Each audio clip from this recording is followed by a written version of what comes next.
Bernd Ruschoff. I'm Chair in Applied Linguistics and EFL Methodology at the University of Duisburg-Essen. Essen, the partner city of Nizhny Novgorod, on the use of digital technologies in the language classroom, which is one of my research areas.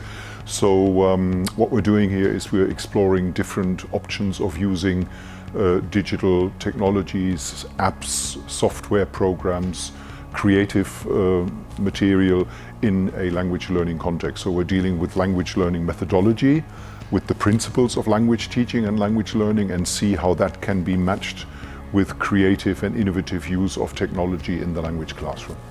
The technology is a long story. I'm doing research in other areas of language teaching and language learning as well.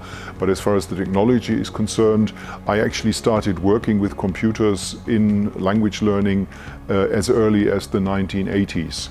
Because at the time I was living and working in London, and that's when we started to play around with the very first little personal computers that started to appear, and we created little activities, and that's how the subject grew. In those days it was a rather strange thing to use computers in a language classroom, but gradually a network of people developed out of this, so I've been doing this for quite a number of years. Okay, for example, today what we're going to do is students are going to use PictoChart, which is an online tool that you can use to create digital posters, and we're going to see how the creative process of creating posters in a language classroom can help learners to better learn a language. So they're actually going to do a kind of learning by doing things. So they're going to work with PictoChart as a program, and they're going to design a little lesson idea around the use of PictoChart in the classroom.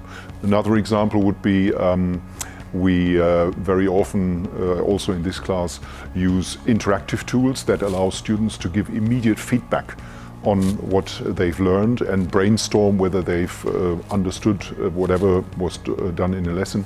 Yesterday, for example, we introduced a concept which is labeled output hypothesis into the class, and today we're going to use another tool called Mentimeter, which allows you to get students to react and voice and express their opinions on this through their smartphones. So they're going to use the smartphones in the classroom for a productive and creative context.